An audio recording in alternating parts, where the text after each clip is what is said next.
Binabantayang bagyong nasa severe tropical storm na si Francisco, inaasang lalabas na ito ng Philippine Area of Responsibility either ngayong hapon o mamayang gabi, depende sa movement speed nito.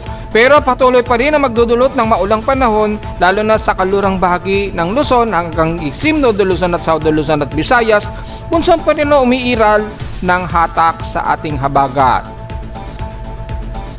At 94W o nasa tropical storm na may international name na Higos, posible na itong makapasok ng Philippine Area of Responsibility either mamayang gabi o bukas ng madaling araw. Magiging banta pa rin ba sa bansa kahit na maging local name na Sigardo na ito? Alamin. At bagong binabatayan na 95W, nanatiling maliit ang posibilidad na lumapit ito sa boundary ng bansa. Maulap na panahon pa rin ang iiral sa hilagang kanluran pa rin ng bansa kabilang na sa Northern Luzon, kasama ang Metro Manila sa makakaranas ng maulang panahon, bunsod pa rin ng umiiral na enhanced habagat. Kaya lang, ang magiging pag-ulan nito na iiral sa iba't ibang bahagi ng Luzon magdudulot lamang ng minimal na rain showers kabilang na ang Metro Manila at most of western part ng South Luzon at Visayas. Epekto nito dahil sa magiging halo o paghalo ng dry air na humahalo sa pinakamonsoon trough ng bagyo. Pero nalalabi ng silangan ng Visayas at Mindanao bagamat katamtaman ang panahon, magiging mas maaraw naman at mas maalinsangan ng ibang bahagi ng Visayas at Mindanao area na magkakaroon lamang ng ilang kalatang mga pag-ulan bunsod na umiiral na tropical wave sa bandang silangan ng Mindanao sa karagatang Pasipiko. Nakakaranas na ba kayo ng pagwala ng supply ng tubig sa gabi? Dahil yan sa epekto ng pagkapos ng ating reservoir ng ating Angat Dam. At kapag nagpatuloy ang ganitong pagdaos-dos ng water reservoir ng Angat Dam, asahan ang krisis sa tubig.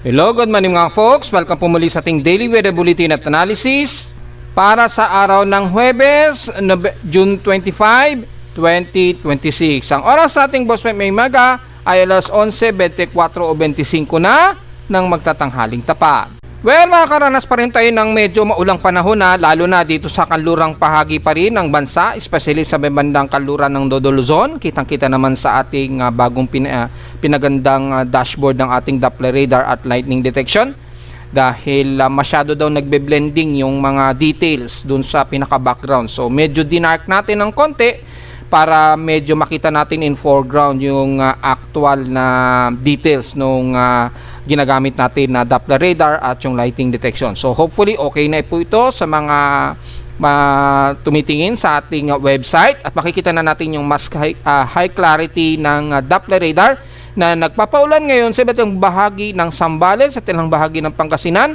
hanggang Bataan. So inasahan din sa Metro Manila na medyo may pagbugsutay ng ulan at syempre kasabay na rin ang bugso ng hangin dahil nga po sa patuloy pa rin na hinahatak ni Bagyong Francisco ang ating habagat despite na papalayo na ito ng bansa.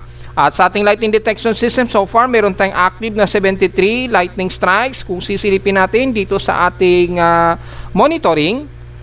So yung pinaka-outer ng ating lightning detection system nasa 2,176 na po ang lightning strokes total.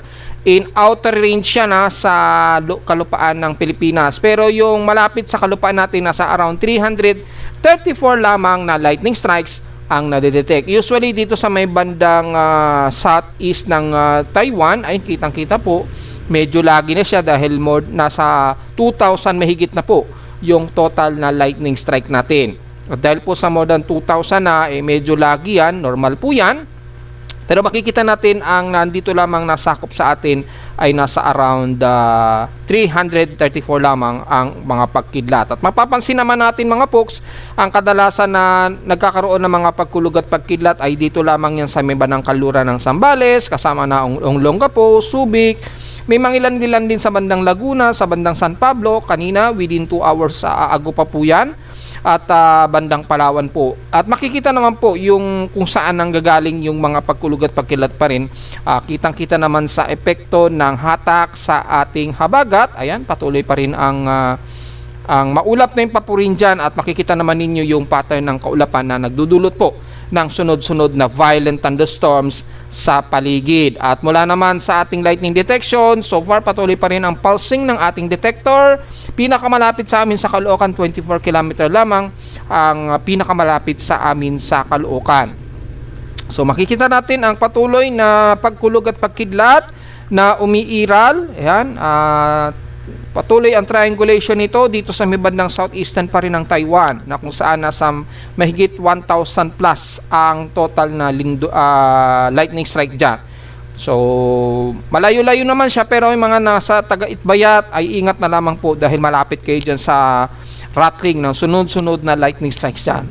Yan, ingat na lang po dahil nakakamahigit 7,000 lightning strikes na po ang patuloy na nadetect ng ating lightning detector sa Caloocan. May mga basher tayo sinasabi, bakit sinasabi ko sa aking report pag nagre-report ako ng lightning strikes ay aking lightning detector. Well, kung titingnan niyo sa website ng blitzerting.org, ang inyong lingkod ay may sariling aparato po. Makikita niyo po dyan, pati yung aking detector number.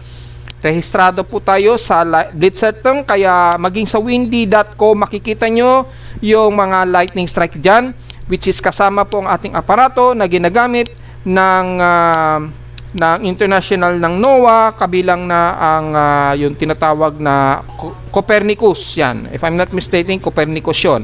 Ginagamit yung data natin internationally, kasama na ang iba't ibang bahagi ng bansa na gumagamit ng mga personal lightning detector. Yan, naka-system blue po tayo. Ito po yung user number. Makikita nyo po yan sa list ng blitzerting.org, yung aking aparato. Maging yung statistics ko, pati yung mali pala yung nakik ko. Ito, yan, ito pala. So, ito po, 2813 yung aking detector number. Nagkamali tayo ng click, Paranaque pala yun. Ito yung sa akin, user number ko is 2220. Sa mga basher natin na nagkiklaim na meron daw akong sariling aparato. Ayan, kitang-kita nyo naman po mga folks. Maging yung aking signal, yung aking detector number, yung mismong device. Makikita nyo yan, yung number, yung license number nyan, pati PCB na ginagamit ko, yung firmware, lahat po, nandyan po yan.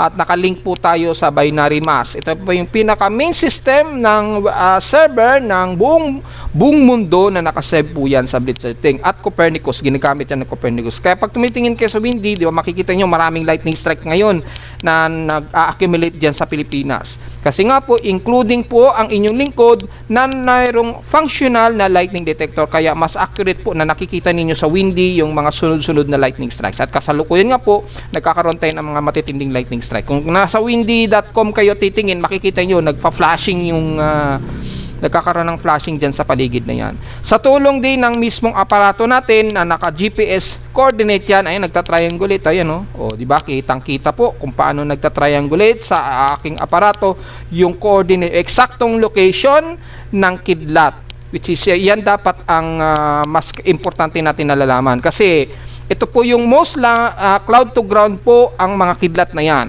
Minimal lamang yung mga cloud to cloud, pero mostly yung mga cloud to ground ang kinakapture ng ating aparato. At sinusukat natin, ito yung mga linya na yan, yan yung distansya mula sa amin sa Caloocan hanggang dito. At makikita nyo po yan dito kung gaano kalayo yan, which is ito po yung distance niya by kilometers. Yan. At ngayong araw makikita ninyo yung pinakamalapit sa amin, which is 24 km po ang pinakamalapit sa amin sa Caloocan. Probably yan, nandyan yan sa bandang Pangasinan yan, sa Zambales ang may pinakamalapit, mga around 24 km po ang layo niyan malamang. Yan po yung pinakamalapit na detect o na measurement ng ating aparato. Yan, kayang-kayang ma-detect yan ng ating detector, maging sa bandang China, Taiwan, mga at least mga 1,000 to within 1,000 kilometers ang range na kayang masagap ng ating lightning detector. So, halos buong Pilipinas kayang masagap po ng ating aparato niyan.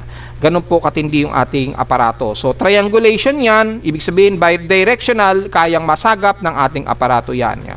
So, sa mga nagtatanong pa rin at yung mga bashe na feeling ko daw na meron tayong sariling lightning detector, well, ikinalulugod ko pong sabihin, meron talaga po akong sariling aparato. Pwede nyo makita yan sa aking webpage, doon sa aking info, yung ating ginagamit. Diyan, makikita nyo na sa Abouts and Credits, yung ating ginagamit na aparato. Yan na, malinaw yan ha. Para sa mga hindi natin maintindihan, dapat natutuwa tayo dahil gumagamit tayo ng aparato mismo. Hindi lamang tayo basta-basta lang nakikilink bukod sa naglilink tayo sa ibang web page. Pero gumagamit din tayo ng sariling aparato para magamit din ng iba na magiging reference kung yung real-time ba ng kidlat ay nagaganap sa kasalukuyan. Ayan po, sa kasalukuyan po, kasalukuyang may mga matitinding pagkidlat dyan sa may bandang southeast ng Taiwan. So, right now yan, live yan, actual yan, very real time po yan. So kitang-kita naman po yan mga folks. So yan po yung kasalukuyan nating lightning strikes na patuloy na nadedetect po, pero mostly bandang Taiwan po yan. So sa ating namang pag-ulan, sisilipin po natin dito sa range na aking dashboard. Kitang-kita na po na high clarity o high quality na po yung ating Doppler na ginagamit. Courtesy siyempre kay Pag-asa, makikita po yung pag-ulan na umiiral nga po sa may bandang Zambales. So malamang abutin na naman ng Metro Manila anytime. So magdala ng payong at mabubugso po ang hangin na. So ingatan po niyo yung mga payong ninyo dahil biglang humahatak yung bayo ng hangin, yung bugso. So yun na lang pag-ingatan natin. So kasama dyan ang bahagi nga po ng kanluran ng Northern Luzon. Hindi masyado sa may Metro Manila sa ngayon. So titingnan natin ang malapitan kung ang extreme Northern Luzon ba kita ang malawakang ulan. Well, mukhang hindi naabot ng Doppler radar. Yan. So wala na tayong range ng Doppler radar sa Hilaga. So dapat meron tayong Doppler radar sa may Batanes, ano? Kaya lang umaabot sa Taiwan kasing range ng Doppler. Pero Doppler lang naman pwede naman tayong maglagay diyan So yun lamang ang kayang maabot ng Doppler hanggang dito lang sa dulong-dulo ng Ilocos Norte lang. Yung pinaka-wider range. So mapapansin nyo, hindi masyado makapal yung water vapor. Kung titingnan natin yung reflectivity, ang kasalukuyang concentration na inuulan ngayon, dito nga po yan sa parte na yan ng Zambales. So may mga pag-ulan ngayon ang umiiral dito sa bahagi na yan ng ipopost natin yung pinaka-frames, last frame 5, 6. Ito po yung latest frame. Yan, sa San Antonio, yan, ano pa ba? Yung kasalukuyang inulan. Ayan, sa may bandang Cabangan, Porac, yan, Porac, hindi Pampanga ha. Benang, Bototan, San Juan, bandang Dirita o Iba, Zambales, yan, may mga moderate to some heavy rain tayo dyan na umiiral. Palawig, yan, Basinloc, yan, Basinloc, Zambales, hanggang bandang Santa Cruz po at Candelaria. Yan, moderate to heavy rain ngayon sa may bandang Candelaria. Kitang-kita po yung reflectivity dyan sa Candelaria. Yan, moderate to heavy rain. So, magdala ng payong mga folks at yung mga puro scattered lang ang pag-ulan. Yan, yung mga ilang area na yan sa may bandang Burgos, malapit na yan sa may bandang Pampanga. Yan, sa may bandang Balanga, may light rains din, medyo makulimlim na rin dyan. Yan po yung kasalukuyang sasakop ng pinaka-reflectivity. Yan, sa pinaka-estimation po ng Doppler ay sakop ang buong Olongapo, Castillejos, San Fernando, Pampanga, yung estimation ng precipitate accumulation. So, anytime pwedeng bumuhos ang ulan dyan. Pero yung pinaka-concentration nga po dito sa may bandang Zambales, meron din siyempre sa may bandang bandang Sabitanan, Esteban o Hagonoy, Bulacan, yan, inuulan sila dyan, at Sapang Kawayan sa may bandang Hagonoy, Bulacan. At least mga light to moderate, may mga heavy rain lang dito sa may bandang Zambales. So malinaw po yun mga poksa, kitang-kita po sa pinaka-Doppler ang range ng ulan na nararanasan ninyo. Wala pa masyado sa Metro Manila. So anytime yan, pwedeng mag-accumulate yan sa amin sa Caloocan. So dito sa Metro Manila ay wala masyado. Dito lamang yan sa may bandang Zambales, so ang matinding concentration ng ulan. So sa ngayon nakataas ang rainfall advisory care of Pag-asa sa Northern Luzon nga po, binanggit na natin, kasama na ang Batanes, Group of Islands, ilang bahagi pa rin sa bandang Pangasinan, mula Anda, Bolinao, Labrador, Infanta, City of Alaminos, Pangasinan, hanggang Bugalyo na at Lingayen, Pangasinan. Sa Abra naman ang Penarubilla, Linganden at San Quintin within 2 to 3 hours daw ang effectivity niyan. So light to moderate times ang mga pag-ulan ang inaasahan sa Pangasinan. Yan, nakataas daw.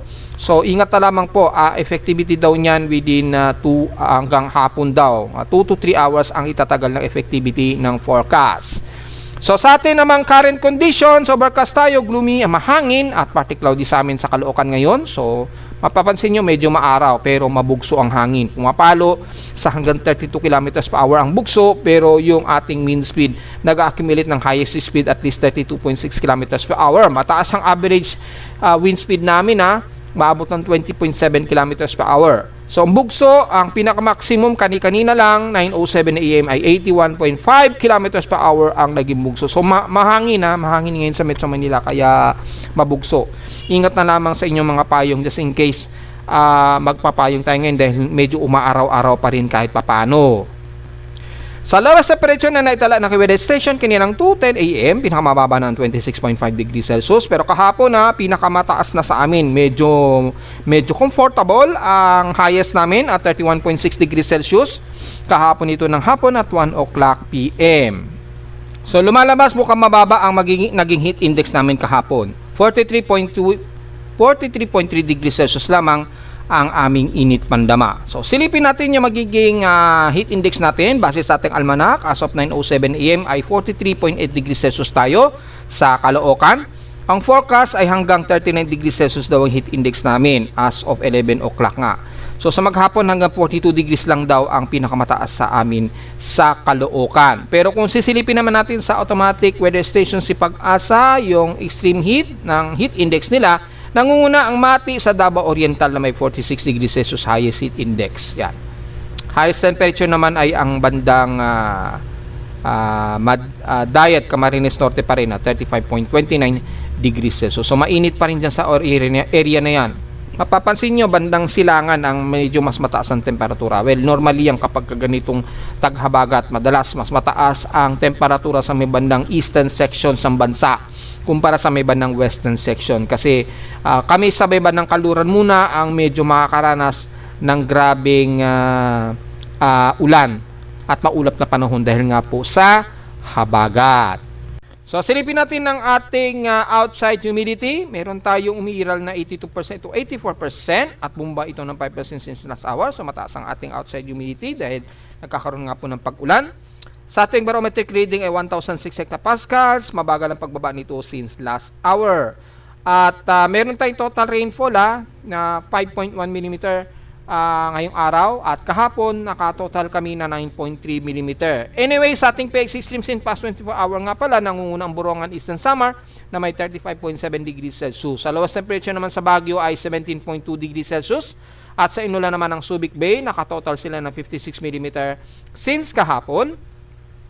So kahapon sa amin sa Caloocan 9.3 mm lamang. At ngayong araw ay nasa 5.1 mm lamang. So mapapansin nyo ang baba ng average rainfall sa amin sa Caloocan. So kung titingnan ninyo, in 7 days 67.2 mm or total June rainfall namin halos pasok na sa pinaka rainfall average namin. So talagang ganito lang talaga yung nagiging average rainfall talaga namin every June. Maabot talaga ng halos 296.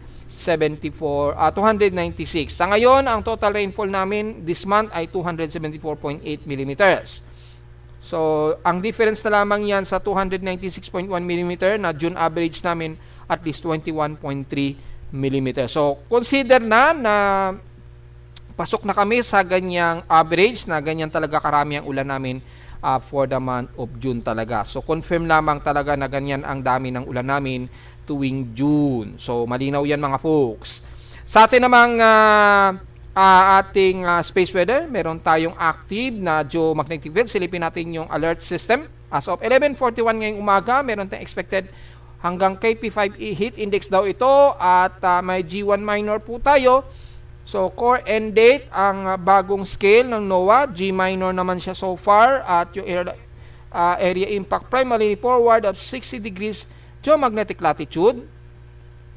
So, may inaasahan tayong induced currents, weak power grid fluctuations. So, expected din ang spacecraft na meron tayong minor impact lang. So, hindi masyado matindi dahil hanggang unsettled to active lang naman ang nakikitaan natin in 3 days between June 25 to June 27 po ito. Mababa lamang inaasang solar radiation pero yung blackout o radio blackout dahil may coronal hole po sa may 1 o'clock region ng haring araw. So, posible tayong magkaroon ng radio blackout at 50% dahil sa meron nga pong solar flare potential sa region 4478. Ano ba yung 4478 na yan? Ito po yan, yung sunspots.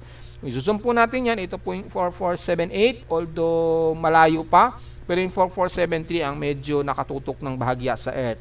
Medyo mintis nga lang ng konti. So, nagkakaroon tayo above normal speed ng wind speed. At yung daily sunspot number natin medyo malaki-laki at 126. Yung ating sunspot number. Although unsettled yung ating forecast, expected tayo maaaring magkaroon tayo ng mga minor solar X-ray events anytime. Sa ngayon, mukhang wala naman. Kalmado naman yung ating solar flare activity na tumatama sa Earth. Wala tayong photon flux. Pero expected yung acting geomagnetic activity at least unsettled to active, at least KP 4.33 index ang minor to moderate na activity. So, yung magnetosphere natin, medyo mabigat ang impact dahil sa solar wind. So, normal lamang yan at wala naman tayo inaasahan na abnormalities dito sa kanyang TEC range. Mababa lang. Kaya lang, mataas ang ating auroral activity, lalo na sa may bandang Antarctica. Bahagya lamang sa may bandang Northern Hemisphere. At least 50%. Solar plasma natin, mataas yung projectional ng radial velocity natin na halos 500 km/s. Yan, makikita naman dito. Hanggang ngayong araw. Pero magde-degrade na yan starting bukas po. Pero slowly lamang dahil mayroong slightly passing ng solar flare. So mataas ang ating solar flare probability at 69%. Fair lamang tayo hanggang 30 meters except 40 to 80. Well, sa mga radiologists natin o yung mga gumagamit ng radio, two-way radio so far, mukhang maliit lang naman ang mababa lang naman yung paggamit ng distance ng radio frequency. Hindi naman umaabot siguro ng 40 to 80 meters ang taas. Usually hanggang 30 meters, sapat na po yun makasagap nationwide. Samantala sa ating almanac, sumikat ang haring araw kaninang 5:29 AM at lulubog po ito mamayang 6:28 PM. At sa ating moonrise and moonset, around 79% illuminated na po in waxing gibbous. So hindi pa po ito nagmo-moonrise, mamaya pa po ito magmo-moonrise. Yan, magmo-moonrise pa lamang po ito mamayang 2:35 ngayong hapon at bukas na ng madaling araw 2:10 AM ito lulubog. At sa ating local weather outlook para ngayong Thursday and Friday na inaasahan natin ay magiging partly cloudy tayo sa maghapon na may localized thunderstorms, but very obvious naman po. Bukas ng Friday, magiging partly cloudy din tayo sa maghapon na may localized thunderstorms pa rin. O kadalasan pa rin ang afternoon rain showers natin. Ngayong araw, 100% chance of rain. Bukas ay mababa. 39 to 40% chance of rain lang daw bukas ng Friday. Highest and lowest temperature expected ay nasa 31 to 32 degrees Celsius and lowest temperature expected ay 27 degrees Celsius. Tila hindi nag-update yung ating local weather advisory. So tingnan natin, mukhang hindi yata na-update ni Pag-asa ang kanilang local weather advisory. So tingnan natin, baka nailipat nila sa ibang part ng site. So kung ilipat man nila, tingnan na lamang po natin yan mga folks. So diretso agad sa ating ginagamit na satellite imagery. Meron tayong bagong dinagdagan na satellite imagery. Ito yung high resolution ng Himawari. Although kapareho lang yan sa mga nauna kong mga program ng satellite imagery. Ito nga lang mas mataas ang resolution. So kung i-zoom in natin, makikita nyo naman mas highly resolution po yung pinaka RGB regenerative ng satellite imagery. Mas mataas ang resolution nito. So makikita nyo po si Wigos, halos papasok na siya ng PAR. At ito namang si Francisco, ito po yung pinakasentro niya ngayon. At mapapansin nyo naman mga folks ay papalabas na rin ito ng Philippine Area of Responsibility. At mapapansin natin ang monsoon trough niya mula sa timog kanluran na hinahatak ng bagyo. Ito ngayon yung daloy ng habagat natin. At yung accumulated ng habagat nagpapatuloy pa rin dito sa may bandang timog kanluran ng Luzon, kabilang na ang bandang Visayas at Palawan area. Yan, ito po yung mataas na resolution. Mas mataas ang resolution niya ng konti. Kaya medyo mas lag siya ng konti. Well, normal yan. Mataas nga po yung resolution ng image. Courtesy yan ng dossier. Correct me if I'm wrong na lang. Kasi mahirap ibigkas yung mga ilang link ng Japan Meteorological Agency. Basta Japan Meteorological Agency pa rin po ito, pero sa isa nilang department ng JOSIE ng mismong geostationary satellite na ginagamit, no, Himawari 9 at 8. Yan. So ito po yung pinaka high resolution din ng infrared BO8. Yan. Kung titingnan niyo po sa aking all maps, ito po yung Himawari BO8. Ayan. Yan, yung BO3 tsaka BO8. Ito po yung infrared BO8. Ayaw mag-load eh. Yan, so ito po yung infrared BO8. Mapapansin nyo, di ba? Dito, bahagyang mababa ang quality ng konti. Yan, BO3, BO8, BO3. O yung combination ng BO3 tsaka BO8. Ito po yan. So makita nyo po, mataas pa rin ang quality kahit papano, pero mas bahagyang mas mababa ng konti. Ito po yung true generated colors din. Halos wala namang pinagkaiba sa magandang quality. Yan. Yan din po yung actual na quality. Pero mas mataas lang talaga resolution nito. Yan. Ito, mas mataas ang resolution niya.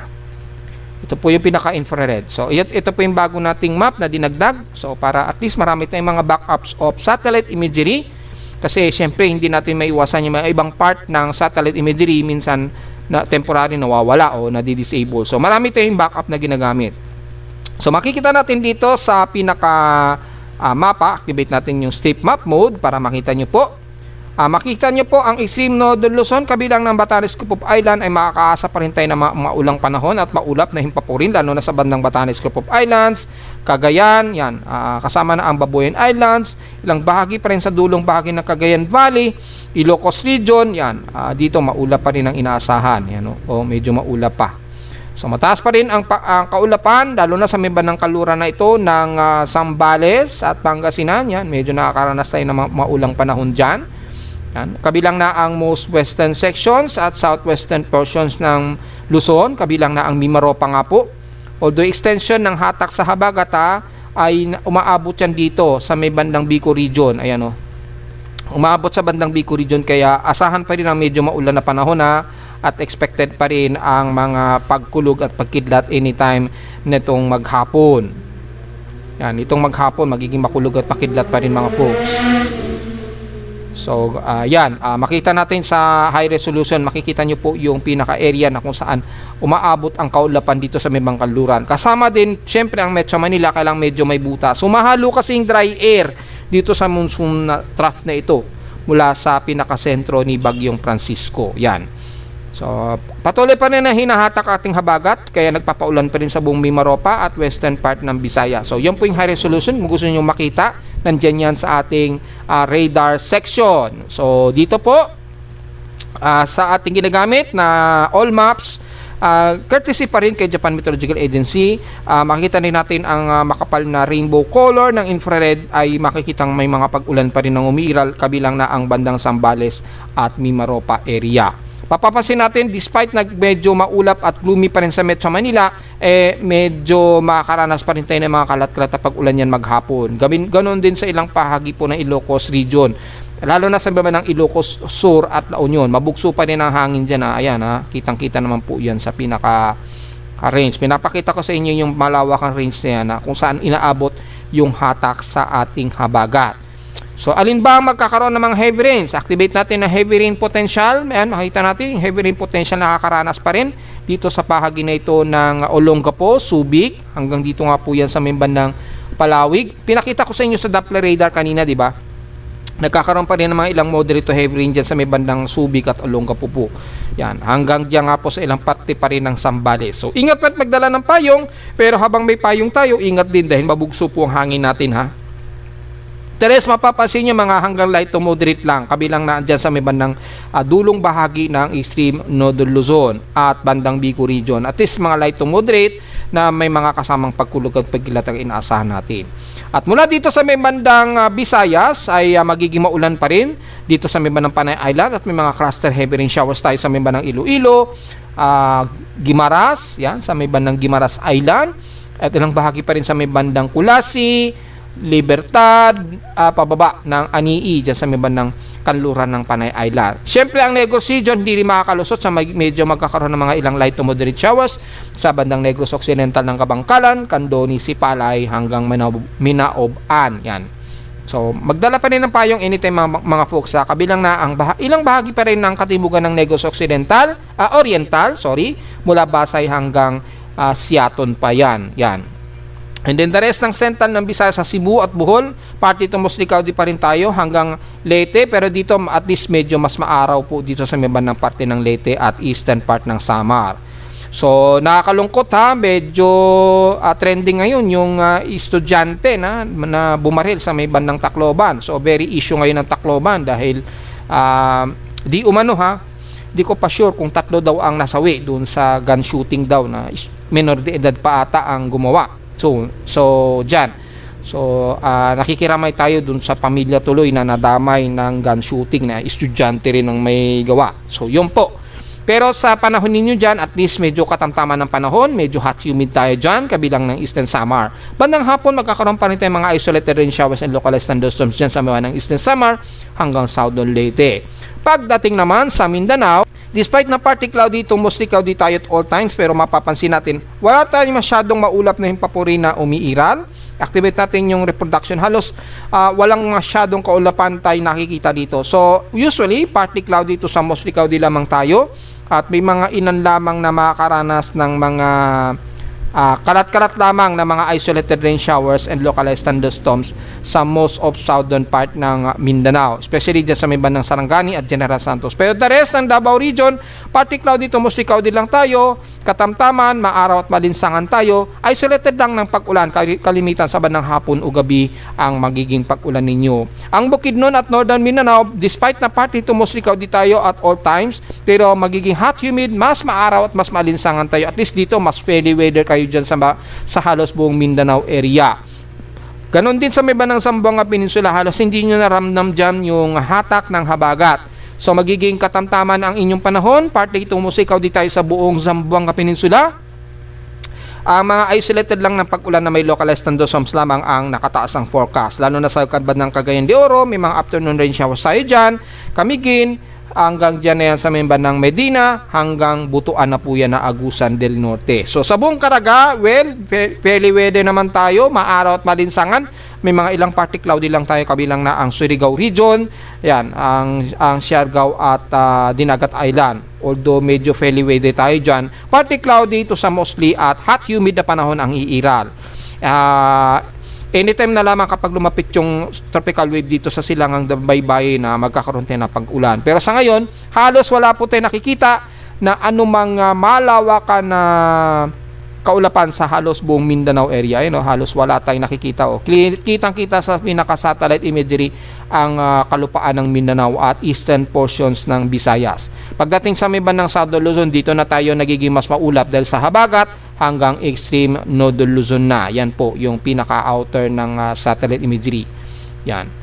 So, yan lang po ang inasa natin. Ito po yung gusto makita yung pinaka-himawari na ginagamit ni Pag-asa. Mapapansin natin, most of Northern Luzon lamang sa kanluran, extreme Northern Luzon at Southwestern Luzon lamang at Visayas na nakakaranas ng mas maulap na himpapurin, na may mga kalat-kalat na pag-ulan, na may pagkidlat at pagkulog. So, diretso agad tayo sa ating ginagamit na computer-generated tropical cyclone sector. Well, as of 8 o'clock AM, itong si Francisco, bahagya na unti-unti humihina na po yung kanyang sustained wind.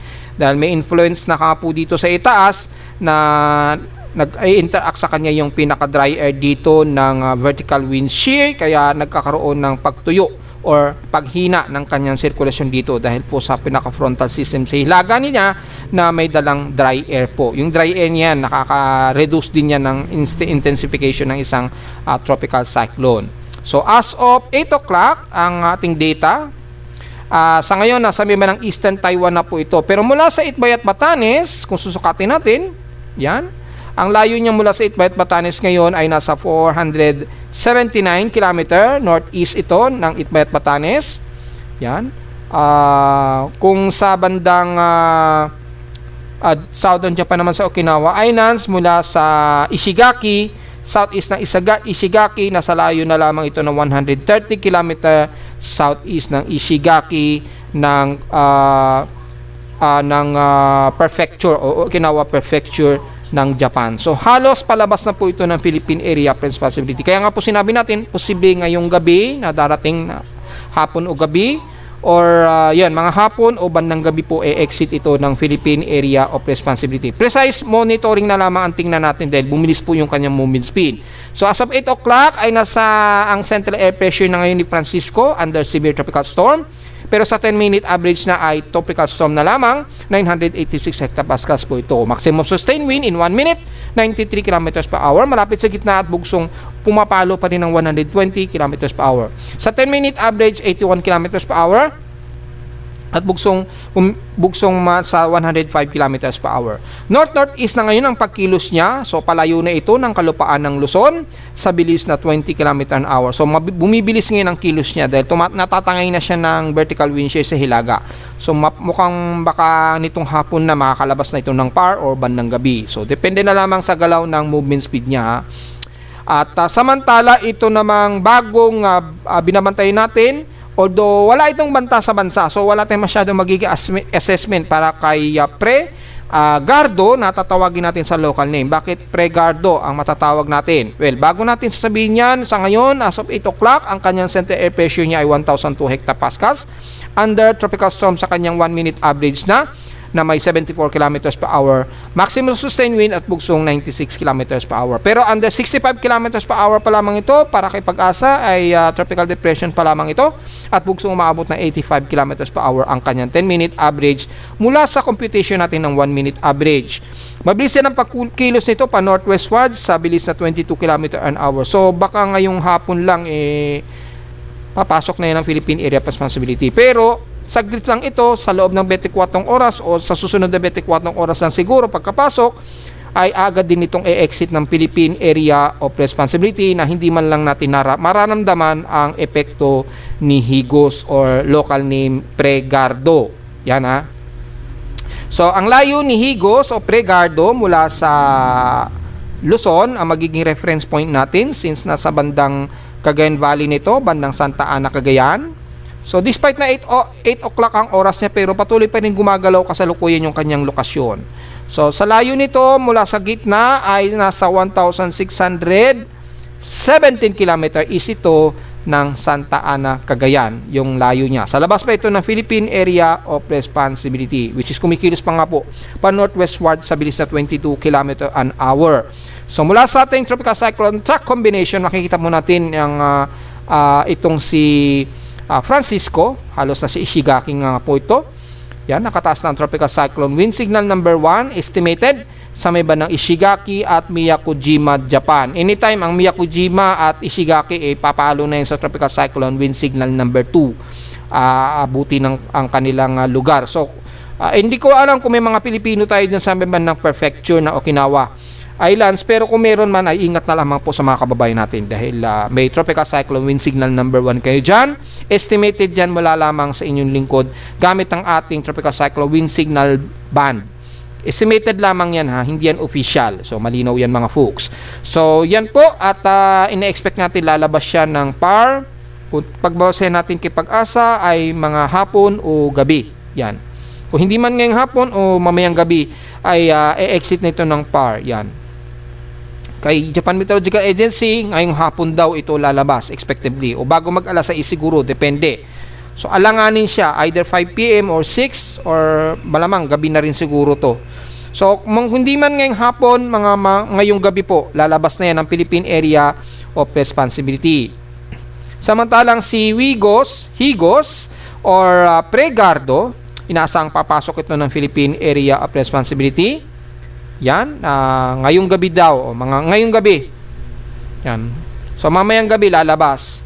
Kung hindi man masyadong mataas ang trajectory niya, baka bukas na madaling araw. So either mamayang gabi, mamayang gabi ito papasok, or bukas ng madaling araw, posibleng makapasok ng Philippine Area of Responsibility itong si Pregardo. Yan, dahil mabisang kilos niya. Then, agad din daw itong lalabas ng Philippine Area of Responsibility si Gardo by the next 24 hours o within or next 24 hours. Yan, kinabukasan kaagad ng madaling araw. Yan, so kung papasok siya ngayong gabi, malamang kinabukasan o susunod na kinabukasan ng madaling araw ng June 26 ay inaasahan itong ng kinabukasan ng bandang tanghali o hapon. Ayun, kasi PM eh. So 2 o'clock PM, ibig sabihin either kinabukasan ng umaga or yan, mga kinabukasan po ng umaga o bukas po ng hapon, e-exit daw ito ng Philippine Area of Responsibility itong si Gardo. So malinaw kung papasok ito either ngayong gabi na e-enter ng PAR, bukas naman ng bandang hapon ito agad lalabas ng Philippine Area of Responsibility. So within 24 hours talaga or next 24 hours. Magdedepende pa rin tayo sa pinaka-movement speed yan kasi baka pagpapasok niya ng PAR baka biglang bumagal. So ang ina-assume natin o estimated natin ay lalabas agad dyan ng Philippine Area of Responsibility itong si Gardo sa loob o sa susunod na 24 oras para ma-sure tayo. So yan lamang po.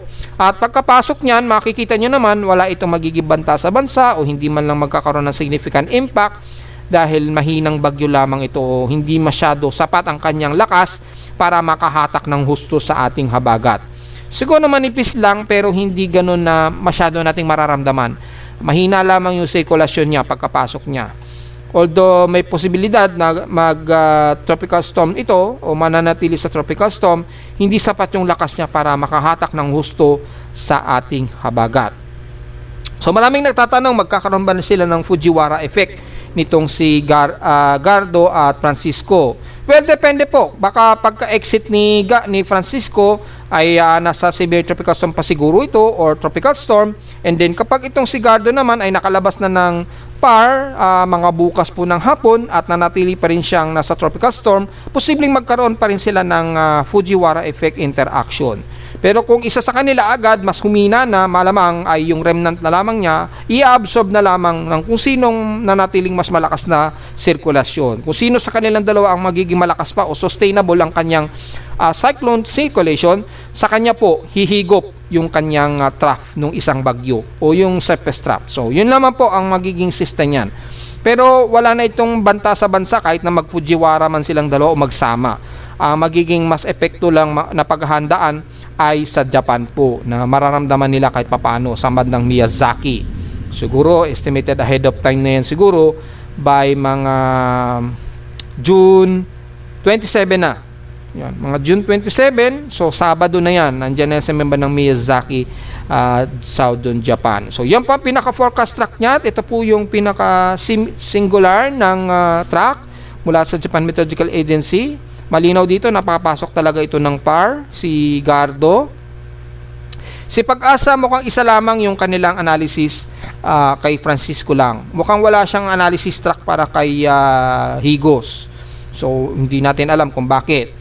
At kay Joint Typhoon Weather Center naman, mapapansin naman natin mga folks, ay makakapasok din talaga siya. Pero dito, mas earlier, bukas, either madaling araw, or bukas, papasok daw ito ng PAR kasi mas mataas yung trajectory niya. So either nga po, sinasabi ko nga po sa inyo ngayong gabi o bukas ng madaling araw ay papasok ng PAR itong si Gardo. Pero kinabukasan din kagad ng hapon, e-exit din kagad dito ng Philippine Area of Responsibility. So yun po yung magiging galaw ni Gardo, ha. At ito po yung forecast track mula kay Joint Typhoon Weather Center. Yan. Naasahan nga po e-exit na ito ng PAR. Yun na nga. Alas 2, mga alas 8 ng gabi, nakalagay dito. So either ngayong hapon or ngayong gabi, e-exit nito ng Philippine Area of Responsibility si Francisco na magme-maintain pa rin daw siya as severe tropical storm. So e-exit si Francisco either mamayang gabi as severe tropical storm pa rin daw ayon dito sa forecast track ng Joint Typhoon Weather Center. Yan po yung kay Joint Typhoon Weather Center. Ito naman kay DeepMind AI. Yan, i-load natin yung kay DeepMind AI. So, yan din po, malinaw din na exit ito ng PAR as severe tropical storm. Yan, dahil sa 1 minute average niya, malakas pa rin ha. 77.8 kilometers per hour. So, almost severe tropical storm pa rin siya. Yan, ito yung kay Wigo or Pegardo na malinaw na papasok ito ng Philippine Area Responsibility ngayong gabi.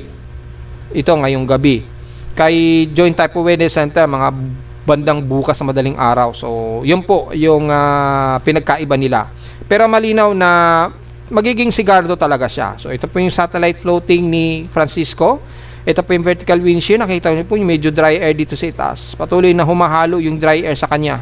Kaya humihina ng humihina tuloy si Francisco. Ito naman si Wigos o Gardo. Mapapansin nyo po, compact lang ang kanyang upward low. Mahina ang kanyang upward low convection. Although mayroon siyang aloft.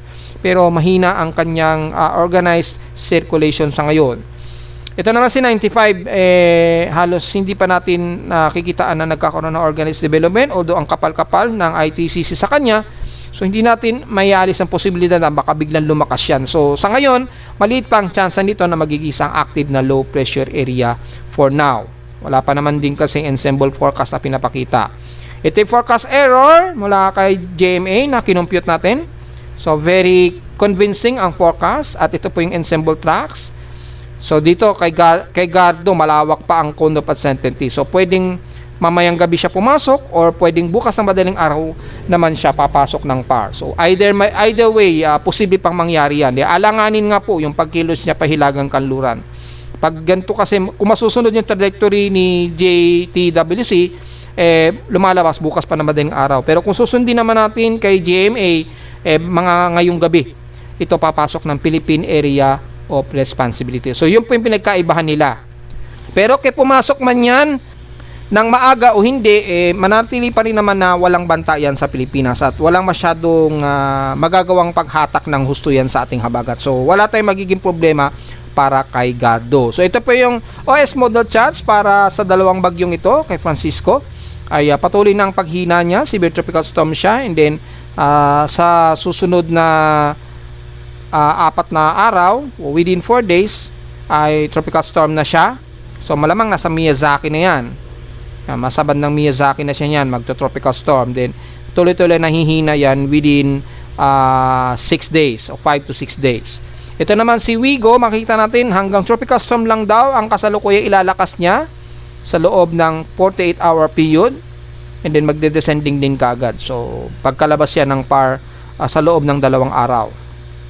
So mula ngayong araw hanggang susunod na araw po. So within 2 days. So yun po yung magiging forecast natin. At wala tayong nakikitaan kay Wigo na magiging banta po ito sa bansa. So kung titingnan naman natin sa ating tropical cyclone assessment monitoring mula sa mga computer models, si GFS, makikita natin mukhang itong si 95W ay mukhang magagawa ulit na humilagang kanluran. Kaya lang, dahil sa sobrang layo ng kanyang lokasyon, mapapaaga ang pag-northwestward nito na ang resulta ay halos wala itong magiging banta rin sa bansa, itong si 95W. Yan. Kung makikita nyo po ay inaasahan na mag-i-intensify daw itong si 95, mag-west-northwestward siya. Kaya kung mapapansin nyo mga folks na, di ba yung mga report natin nung nakaraan, yung mga bagyo na mabubuo ngayong month of June, kung maalala nyo po, sinabi na natin, usually nabubuo ang mga bagyo malalayo, and then usually ay nag-northwestward agad ito, and then agad na itong umaangat na pa ganyan o kaya nagre-recurve ka agad yung mga bagyo during El Nino. Di ba pinaliwanag ko sa inyo yan kung babalikan nyo po yung aking report nung ating monthly tropical cyclone forecast and assessment. Yung tropical cyclone forecast natin for the month of June, di ba? Kung babalikan nyo po yun, nakapost yan sa Facebook page ko. During El Nino na usually ang mga bagyong mabubuo ay kahit malakas ito, usually ay maaga itong humihilagang kanluran. Dahil mahina po ang easterly trade, kaya yung mga galaw ng bagyo maaga agad, nagkakaroon agad ng pagkilos pahilagang kanluran kaagad siya. Hindi kagaya ng kapag medyo malakas yung easterly trade wind. Pag masyadong malakas ang easterly trade wind, yung vertical shear ng horizontal ng trade wind ng easterly trade wind, usually nakakagawa pa ang mga bagyo, minsan gumaganyan pa yan, kumikilos pa ng pakanluran pa, then mas lumalapit sa bansa. Yung iba ay talagang tumatama sa kalupaan kapag malakas yung easterly trade wind. Yan, kapag wala tayong El Nino. Yan. Yun po nangyayari. At since may El Nino po tayo kasi, ang tendency po tuloy, mabagal ang tulak ng vertical wind shear ng easterly trade wind. Ang tendency tuloy, yung mga bagyo, usually, paslant lagi ang galaw niya, puro pa ganyan. Pag nagre-recurve, maaga itong nagre-recurve pataas, or maaga itong nagre-recurve pahilagang silangan. Ganun. Usually, tsambahan na lang talaga kapag merong isang bagyo na mas mababa ang trajectory na halos lalapit o tatama sa kalupaan. Halos isa lang yan sa 4 na bagyo na maaring mabuo. Diba? Diba? Pinakita ko na sa inyo many times ng forecast. At sinabi nga po natin, 2 hanggang 3 bagyo ang posibleng mabuo. At 2 sa 3 dito ay malakas, diba? Na bagyo, which is nangyari po yan. Diba? Kay Pag-asa, 1 hanggang 2 lang. Pero sa ating forecast analysis during El Nino, lumalabas 3 yung bagyo. At maaari pa nga umabot sa 4 pa ang bagyo na mabubuo nga po sa loob o sa labas ng Philippine Area of Responsibility. Kaya lang, mga 3 dito, at least mga 2 hanggang 3 ay papasok ng Philippine Area of Responsibility. Kaya lang, magkakaroon ito ng medyo alanganin na yung 2 sa 3, posible nga po yung isa mas lalapit, halos didikit sa bandang Nodo Luzon. Diniscuss ko rin yan, di ba? Nangyari po yan dahil kay Francisco halos lumapit dito sa may bandang hilagang silangan ng Luzon. At maaaring yung isa makakapasok man ng PAR, pero agad-agad din itong magre-recurve pataas. Which is mangyayari naman kay kay Higos, kay Gardo, di ba? So halos eksakto yung ating naging forecast. At yung isa naman nagkaroon lang ng kakaiba na nabuo na nanggaling dito sa kanluran, and then nakapasok ito ng PAR, nakatungtong ito ng PAR, di ba? Yan. So, tsaka yung si Esther pa. So, ang daming bagyo na nabuo ngayong month of June na hindi natin naakalain na marami talaga ang nabuong bagyo, which is tumugma yung ating forecast. Kaya maraming sumubaybay sa atin nun. Kaya hindi na po ako nagtataka pa kapag meron talaga hanggang 3 bagyo ang mabuo. At mula rito nga po sa forecast analysis, ito nga pong C95W na maaring mag-intensify ito, pero mapapansin nyo po, halos wala rin ito magiging banta sa bansa. Agad din itong maghihilagang kanluran kagad na malabong makalapit man lang dito sa bandang boundary din ng ating domain. Although pasok siya sa pinaka initial domain natin, yung tropical cyclone tropical cyclone information domain. Medyo pasok siya sa tropical cyclone information domain. At least hindi ito magiging banta na tutungtong ito ng Philippine Area of Responsibility mismo sa pinaka-domain main PAR natin. Hindi kagaya ni Gardo na magagawa pa niyang makapasok ng PAR kahit na hindi ito naging banta sa bansa. Yan. And then, pagkalayo ni Francisco, mapapansin nyo po, may mga surface trap po na mabubuo dito. So, posibleng merong shallow low pressure area na mabubuo dito. After na makatawid itong dalawang si Francisco at saka si Wigos, mukhang meron mabubuong shallow low pressure area dito. Well, tingnan natin kung mangyayari yan dahil kung sisilipin natin kay SMWF, wala naman pong nakikitaan dito. Yung pag-iral ng habagat, mukhang moderate lamang yung paglakas muli ng ating habagat, yung daloy ng ating habagat.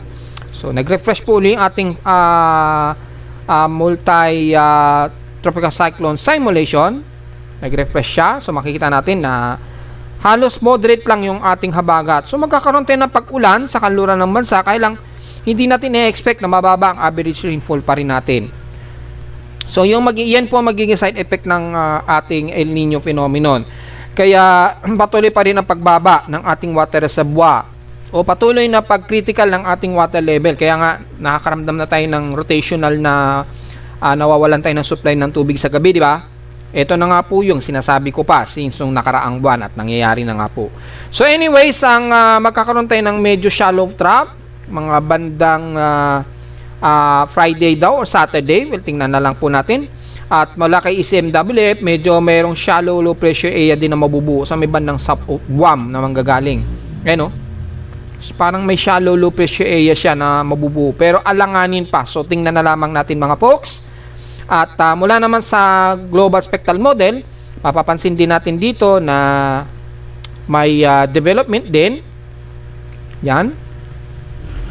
At makikita natin na medyo may parang shallow low pressure area din na mabubuo bago matapos ang month of June. Ayun o. So baka ito yung shallow low pressure area. Malamang itaas yan ni Pag-asa o GMA is shallow low pressure area. Tingnan natin kung magiging invest yan ha.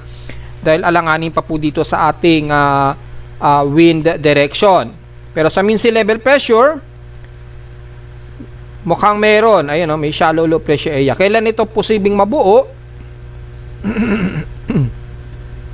Ito yung si Gardo. Yan. Then pagka-exit ni Gardo, mga by 26 kaagad. Bukas agad ng Friday, lalabas agad ng farm. Medyo merong shallow low pressure area na mabubuo. By June 27, ayan, June 27. So, sa darating yan na Sabado, so this weekend, mukhang merong shallow low pressure area na pwedeng itaas yan ni Pag-asa. Ito, papasok ito ng PAR. Pero, shallow lang siya eh. Mataas yung atmospheric, nasa 1,008 hectopascals. You know? So, tingnan natin kung magiging shallow low pressure area yan or tropical wave lang. Tingnan natin. Masyadong mabigat yung kanyang atmospheric pressure. Kaya lang may circulation kasi siya na nabubuo eh. So, posibleng maging shallow lang na low pressure area yan. Hindi siya yung typical na magiging bagyo or active na low pressure area. Well, tingnan natin mga folks. Ayun, lalapit sa may bandang Eastern Visayas. Sa mga huling 2 araw yan ng June. Yan, pero 1,008 hectopascals. Well, tingnan na lamang po natin yan mga folks ha. So, yan po yung kasalukuyan na magiging forecast. Ito yung si Wigos o Gardo. Papasok siya ngayong araw ng PAR. And then, kinabukasan agad ng bandang hapon, lalabas din kagad si Gardo ng PAR. Yan o. So, mga 26. Mga bandang hapon nga ito. So, papasok ito ng PAR ngayong araw. Probably, mga ngayong bago mag gabi or bandang bago mag alas 8. Well, yan po. Alanganin. Depende sa magiging movement speed. Pero, yun yung nakikita natin. Papasok daw siya ng PAR ngayong araw. Si Gardo, then lalabas din kagad siya ng kinabukasan bandang tanghali o bandang hapon na. So, yun lang ang malinaw natin. Saglitan lang mananalagi itong si Gardo. At wala tayong nakikita na magiging banta ito sa bansa. So, yun lamang yung forecast. Ito po yung West Pacific Basin natin. Ayan. Mukhang magkaroon pa ng Fujiwara. Depende ha. Gaya ng paliwanag ko kanina. Either magsama man yan, pero baka mahinang remnant o remnant low na lamang siguro yan. Or siguro mahina na lamang na tropical cyclone. Kahit na magkaroon sila ng Fujiwara effect nitong si Gardo at Di Francisco. So, tingnan natin yung bagong traffic hazard outlook. Mga July, first week, mukhang may mabubuo daw sa loob ng PAR. Ayan o. May mabubuo daw sa loob ng PAR. So, tingnan natin. Posibleng epekto yan ng ating habagat or bandang sa silangan. Well, tingnan natin. Baka mga shallow low pressure area yan. Pero mukhang mayroong mabubuo na naman dito sa malayong bahagi. Dito, at least 20% chance.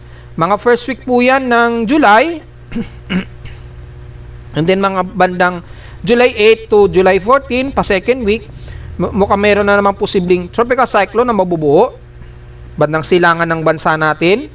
So starting yan ng July 8 onwards at mataas ang chance ha. Yan kung saan nandiyan yung mas mainit na temperatura dahil nga po sa El Nino. Ayan mas mainit yung temperatura kasi yan dahil sa El Nino. So dyan siya na-stack. Then mukhang pakanluran ang galaw nito. Up to 20%. Yan. Yung interaction, mukhang mag-above average rainfall tayo sa unang linggo ng July. So mukhang magiging maulan ang ating month of July this time. Magiging maulan tayo sa first and second week daw ng July. Pataas, at least 65 to 80% ang magiging above average rainfall probability natin. Well, medyo good news. Kaya lang, ang bad news, kung matagalang ulan naman yan, magbubunsod naman ng bahayan. Ang good news naman, as marirestore naman yung ating dam, lalo na kay Angat Dam na nagkikritical na talaga yung water reservoir niya. Kaya tayo nagkakaroon na ng halos crisis na sa tubig. So, abang-abang na naman po para doon mga folks ha. In-expect natin this weekend, may shallow low pressure area daw tayo na mamamataan sa silangang bahagi ng bansa. Well, tingnan na lang po natin, baka tropical wave lamang yan mga folks. So, yung ating global mean temperature for the month of May, kikita natin mula sa monthly seasonal cycle natin ng GISM, ay makikita natin na halos stationary lamang yung temperature. Mula sa 1.63 naging 1.59 degrees Celsius. So, almost stationary. Ganon din sa Japan Meteorological Agency, 0.46 this May 2026. Last year, mga 0.52. At least medyo mas bumaba ang global temperature natin ha. Sa GISM halos ganun din, bahagya rin bumaba from 163 to 1.59 degrees Celsius. So medyo bumababa yung ating global temperature. Medyo good news pero hindi pa rin siya ganun ka good news ha. So yung ating yearly ay halos bumaba sa pinaka warning level limit na 1.5 degrees Celsius at least. For the year 2026, nasa 1.42 to 1.44 degrees Celsius tayo. So, medyo mas bumaba siya ng konti. Yan. So, bahagya itong bumaba ng konti. Hindi kagaya nung nakaraang 2024 talaga na pumalo ng 1.53 degrees Celsius. Halos boiling point tayo. So, medyo good news po tayo sa ating global, monthly global data. At yung global temperature natin, medyo konti lang ang ibinaba ng konti. So sa mukhang naging maganda ang contribution ng China kasi if I'm not mistaken, ang China ay hindi na raw o finance out na nila halos yung mga sasakyan na gumagamit ng diesel at gasolina. Mukhang unti-unti pinapalitan na daw nila ito ng electric vehicle na. Kaya yung pollution sa China ay bumababa daw. So malamang ay nakatulong yung pagpalit nila ng mga sasakyan na hindi na gumagamit ng mga fossil fuel. Kaya lang yung manufacturing yata ng baterya yun naman ang medyo delikado sa kalikasan.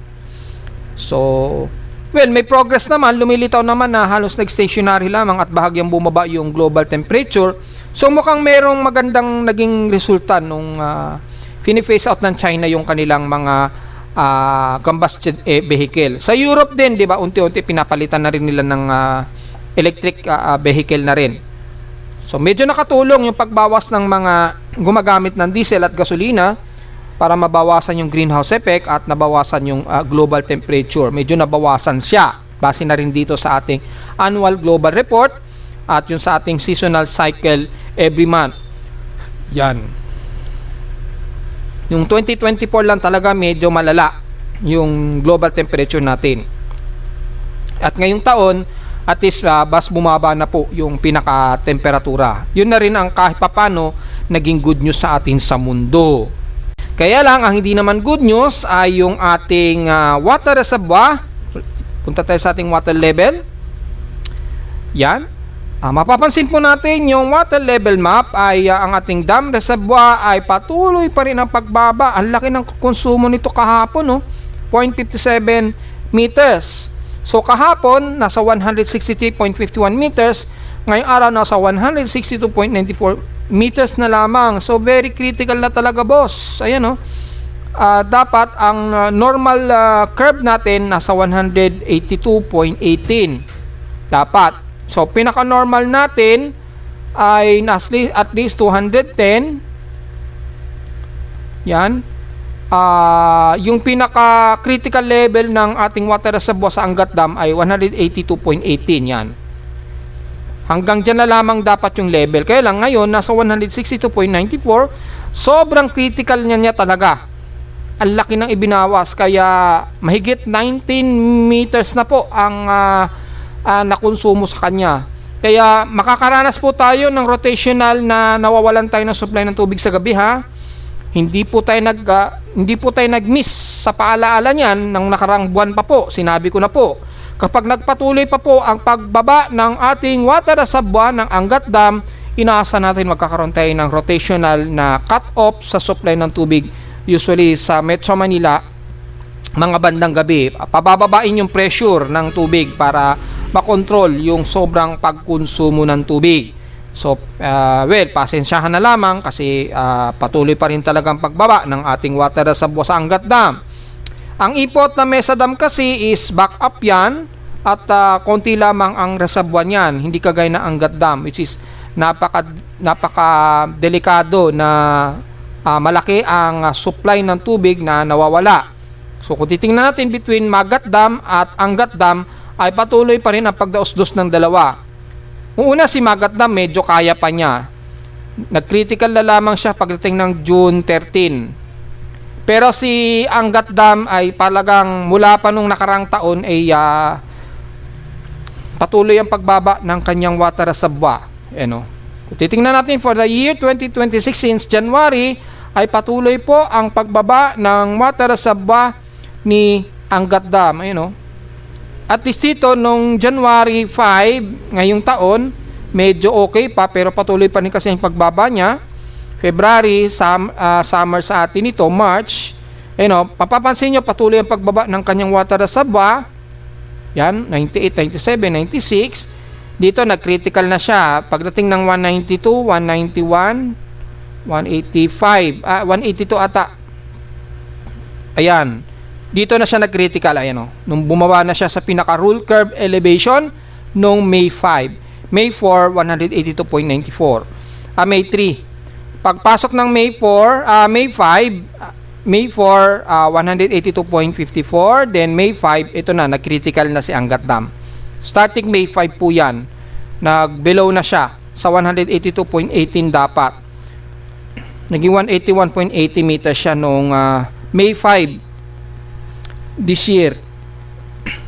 And then dahil sa tuloy-tuloy pa rin pagbaba o pagkonsumo ng tubig, patuloy pa rin ang pagbaba nito hanggang this month. Pagpasok ng June, ayan, critical na, pati si Magat Dam, patuloy ang pagbaba ng dalawang ito, ayan, hanggang ngayong araw, June 25 po, nasa 182.18 meters na lamang ang kanyang water reservoir, which is hindi talaga yan maganda mga folks sa pinaka-supply ng ating tubig kapag kaganyan patuloy ang pagbaba ng kanyang water reservoir. Yan. Dahil sa patuloy ang pagbaba, hindi talaga napigilan. Kaya anytime ewan ko bakit si hydrological hindi nagre-report. Dapat nire-report na ito sa media na sasabihin na magkakaroon po tayo ng rotational na mawawala ng supply ng tubig dahil patuloy po ang pagbaba ng water reservoir ni Angat Dam. Wala tayong napapanood o nababasa sa social media of mainstream media na binabalita ito. Sa makakapanood sa inyong lingkod, iparating nyo na po sa mga kamag-anak nyo or kapitbahay ninyo na posible nga po sa inyo dyan, sa inyo, nakakaranas na, kung bakit nakakaranas na kayo ng rotational na cut-off sa supply ng tubig. Which is may dahilan na po kung bakit, at ito na nga po yung ebidensya, ay patuloy pong bumababa yung ating water reservoir into very critical level ni Angat Dam. Samantala sa Ulat Lindol, mukhang may na-detect tayo na malakas-lakas sa stronger earthquake Ano oras ito? Mga bandang 6:26 o 25 ng kaninang umaga. Ewan ko kung aftershocks to or long range. Mga 6 or mga 22, 26. Mga 22, 26, double check natin kung may tsunami warning. Wala naman, pero ang naganap ito, ayun, 6:30 UTC. O yun nga. Kasi 6:26 O di 6:30. Malamang ito nga yun, magnitude 6.9, pero ang location nito sa saan na location nito? Ayun, East Coast of Honshu, Japan. Nagkaroon ng magnitude 6.9. Lakas Lakas ang lindol Buti walang tsunami warning. Walang itinaas sa tsunami warning so far. Wala rin itinaas na alert sa atin dito dahil hindi naman nagtaas ng ating alert monitoring kahit man lang sa ano. Walang itinaas maging si PBOX. So kung babalikan natin, mukhang ito yun sa Honshu, Japan. Tingnan natin yung kung nagkaroon ba ng pag-ripple sa mga buoys natin na ginagamit. Walang data level sinaha. Ewan ko kung bakit. Ayun, nagkaroon pa ng malakas na lindol sa ano pa. Dito, wala rin. Ayun, si Chiejima, Japan, wala. So, mukhang walang tsunami nga. Wala. Walang vibration na nadedetect. Wala. So, although malakas ang lindol na nangyari sa may Honshu, Japan, hindi naman nag-cause ng ripple na sa karagatan. So, medyo at least hindi tayo kinabahan masyado. And then after nyan, sa Honshu, Japan, magnitude 6.9 daw, ay wala naman tayo nadedetect dito sa aking seismometer sa Caloocan. Although kay PBOX, may patuloy pa rin na aftershocks na malalakas dito sa bahagi pa rin ng Mindanao. So, mula kanina madaling araw ay wala namang nai-record. Ngayong bandang umaga na ito, 5:02 AM, dito sa may bandang Sarangani pa rin. So, malayo naman ito sa may bandang Mindanao. Halos Indonesian Peninsula ito. Magnitude 4.1 ito at 247 km ang epicenter. And then, ngayon lamang 12:03. Nagkaroon na naman ng malakas na lindol dyan sa may bandang Balot Island, Sarangani. So, mukhang hindi aftershocks ito. Malayo.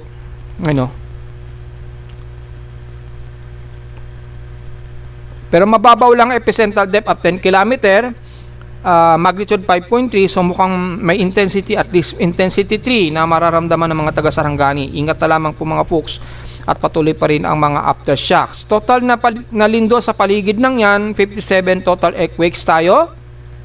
At ngayong araw, ang total earthquakes natin, sama na natin sa may dulong-dulo ng Balot Island, total earthquakes natin ay nasa 80 total earthquakes. Yan.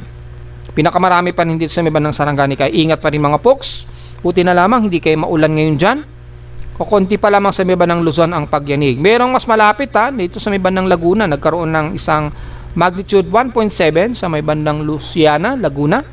May na-detect yung seismometer dyan ni PBOX.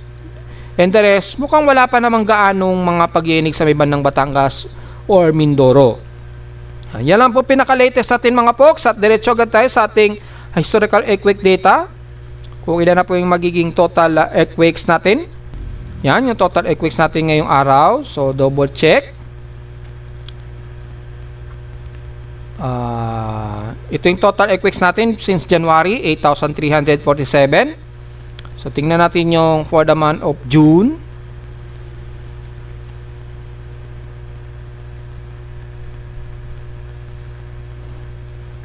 Hindi pa nag-load yung pinaka-data. So, wala tayong maibilang ngayon.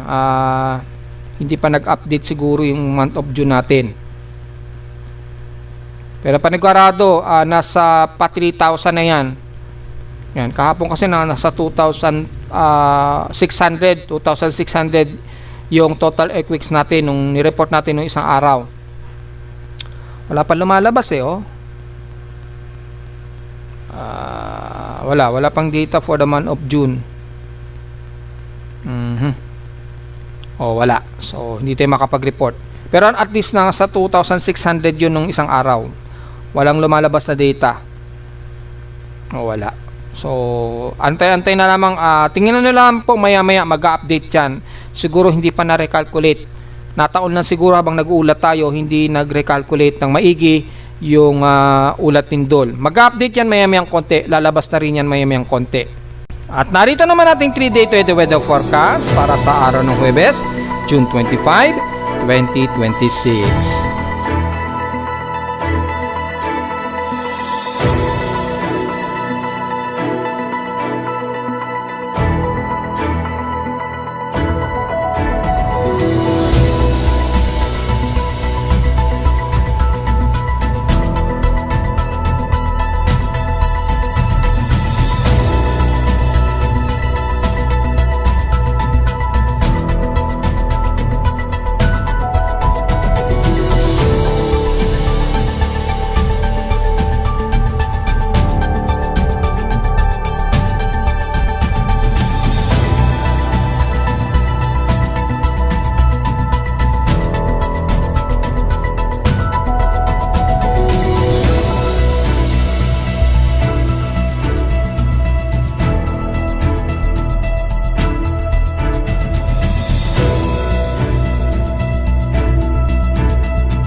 At hanggang dito na po ating Daily Weather Bulletin at Analysis para sa araw ng Huwebes, June 25, 2026. Huwag po kalimutan na mag-like, share, subscribe po sa ating YouTube channel at visit lamang anytime sa ating website na www.bimoweather.com para sa iba pang detalye na gusto nyo malaman na hindi natin isama ngayong tanghali na, hapon na. Sa ating report, expected na medyo magiging hot humid tayo sa Metro Manila na hindi kagaya sa ibang lugar. Although medyo makakaranas pa rin tayo ng mga kalat-kalat pag-ulan na may localized thunderstorms at mabugsong hangin dahil sa patuloy pa rin na hatak sa ating habagat. At visit lamang sa ating website sa gusto malaman pa rin pinaka-dynamic events mula sa reading ng ating aparato sa Caloocan at sa data feeds mula sa iba't ibang weather agencies. Maraming salamat po mga folks at magandang araw po sa ating lahat.